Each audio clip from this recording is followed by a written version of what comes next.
जय भीम साथियों। वैसे तो अंग्रेज इस भारतवर्ष पर व्यापार करने के उद्देश्य से आए थे, पर धीरे धीरे उन्होंने हमारी स्वाधीनता को छीन लिया और भारत को गुलाम बना दिया। भारत पर अंग्रेजी हुकूमत ने कब्जा तो कर लिया, पर यहाँ के सवर्ण ऊंची जाति के लोगों ने सिर्फ अंग्रेजों का ही विरोध क्यों किया, जबकि उनके पहले मुगल, खिलजी, महमूद गजनवी, मोहम्मद गौरी कई मुगल सल्तनत आई, जिन्होंने भारत को गुलाम ही नहीं बनाया बल्कि लोगों पर भी अत्याचार किए, जिनके लिए उन्होंने यानी कि संवर्णों ने, ऊंची जात वालों ने या ब्राह्मणों ने उनकी हुकूमत को नहीं ललकारा या कोई आंदोलन नहीं किया, क्योंकि वो अच्छे से जानते थे कि अंग्रेज दबे कुचले लोगों की हिमायती थे। वे उन लोगों के लिए कुछ करना चाहते थे और उन्होंने किया भी, जिसके चलते सवर्णों ने अंग्रेजों के खिलाफ बगावत की। हक अधिकार उनका वर्चस्व खत्म ना हो, इसलिए उनके द्वारा दिए गए हक अधिकार दबे, कुचले, अछूत, दलित और महिलाओं के हित में थी, जिसके कारण उन्हें उस समय अपने आप को प्रूव करने का मौका मिला। और महिलाओं को सम्मान ब्राह्मण समाज ऐसा नहीं चाहता था कि उनके सामने अछूत सिर उठाकर खड़े हों, उनके कंधे से कंधा मिलाकर चले।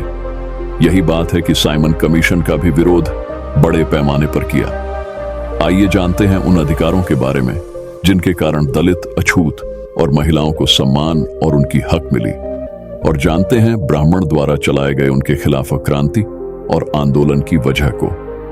अंग्रेजों ने 1795 में अधिनियम 11 द्वारा शूद्रों को भी संपत्ति रखने का कानून बनाया।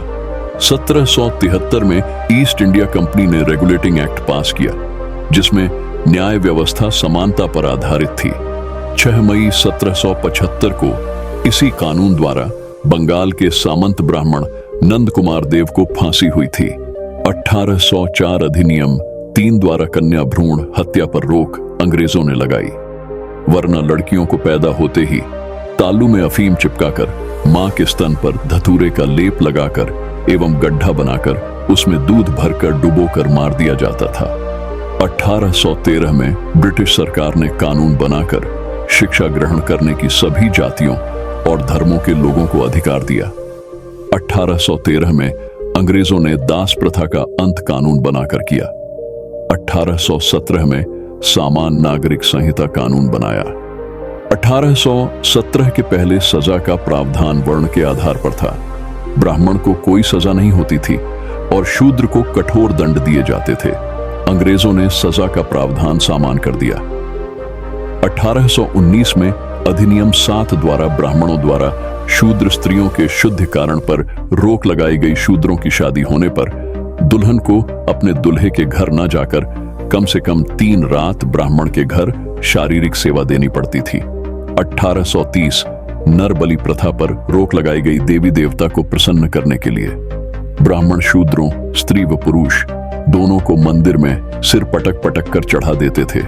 1833 अधिनियम 87 द्वारा सरकारी सेवा में भेदभाव पर रोक अर्थात योग्यता ही सेवा का आधार स्वीकार किया गया तथा कंपनी के अधीन किसी भारतीय नागरिक को जन्म, स्थान, धर्म, जाति या रंग के आधार पर पद से वंचित नहीं रखा जा सकता है। नियम लागू किया गया। 1834 में पहला भारतीय विधि आयोग का गठन हुआ। कानून बनाने की व्यवस्था जाति, वर्ण, धर्म और क्षेत्र की भावना से ऊपर उठकर करना आयोग का प्रमुख उद्देश्य था। 1835 में प्रथम पुत्र को गंगा दान पर रोक लगाए।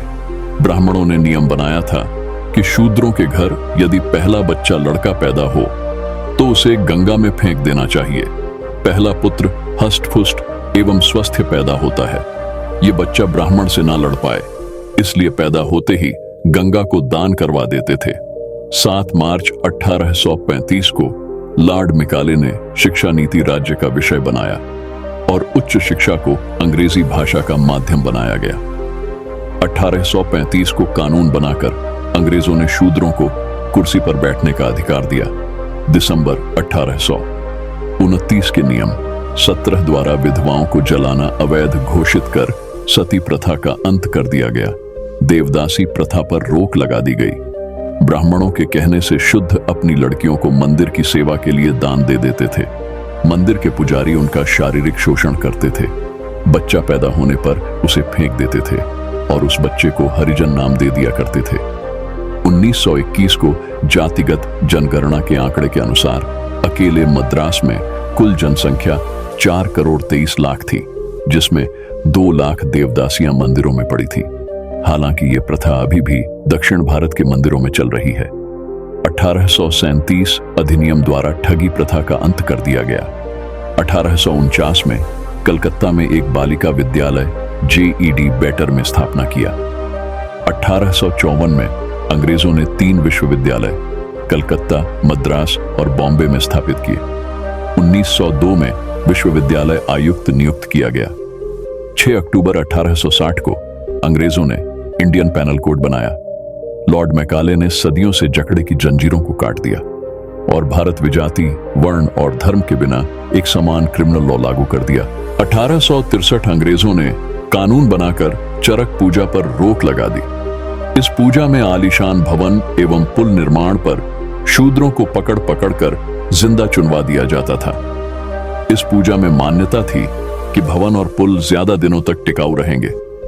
1867 में बहु विवाह प्रथा पर पूरे देश में प्रतिबंध लगाने के उद्देश्य से बंगाल सरकार ने एक कमेटी का गठन किया। 1871 में अंग्रेजों ने भारत में जातिगत जनगणना प्रारंभ की। ये जनगणना 1941 तक हुई। 1872 में सिविल मैरिज एक्ट द्वारा 14 वर्ष से कम आयु की कन्या एवं 18 वर्ष से कम आयु के लड़कों का विवाह वर्जित करके बाल विवाह पर रोक लगा दी गई। अंग्रेजों ने महार और चमार रेजिमेंट बनाकर इन जातियों को सेना में भर्ती किया, लेकिन 1892 में ब्राह्मणों के दबाव के कारण सेना में अछूतों की भर्ती बंद हो गई। 1918 में साउथ एग्रो कमेटी को भारत में अंग्रेजों ने भेजा।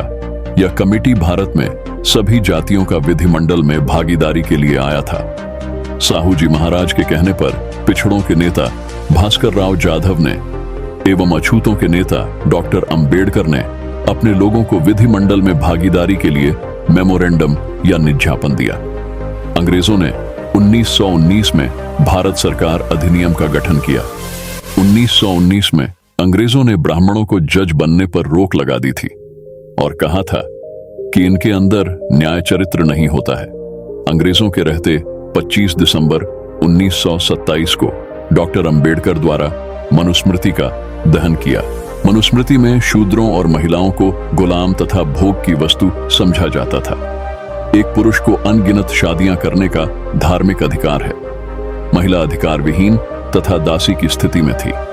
एक एक औरत के अनगिनत सौतने हुआ करती थी। औरतें और शूद्रों के लिए सिर्फ और सिर्फ गुलामी लिखा है, जिसको ब्राह्मण मनु ने धर्म का नाम दिया है। फिर 1 मार्च 1930 को डॉक्टर अंबेडकर द्वारा काला राम मंदिर नासिक प्रवेश का आंदोलन चलाया गया।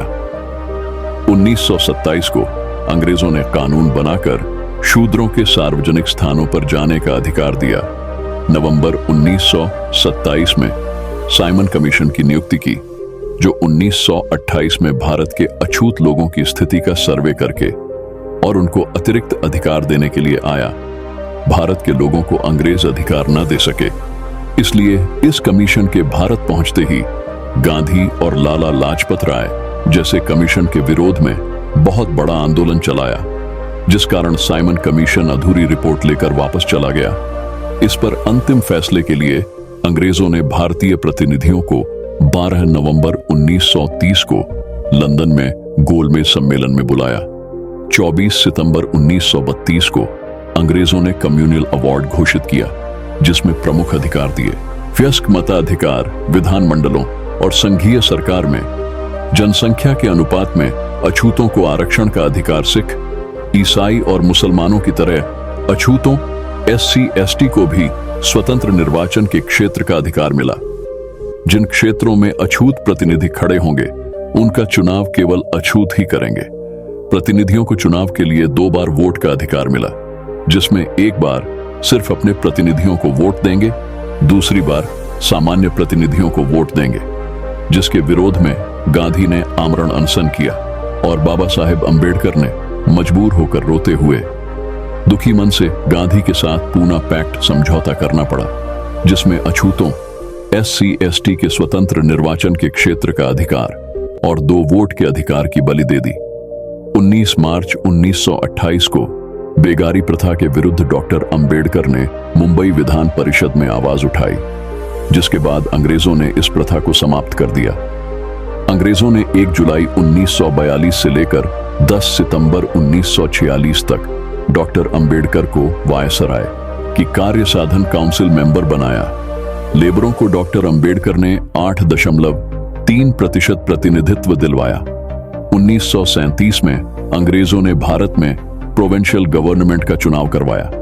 अंग्रेजों ने शासन प्रशासन में ब्राह्मणों की भागीदारी को 100% से 2.5% पर लाकर खड़ा कर दिया।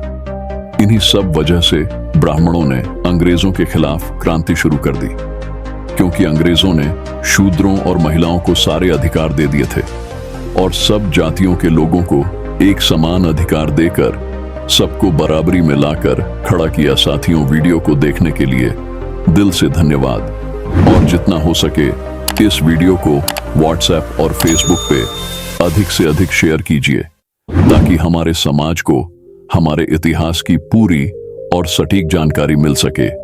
जय भीम।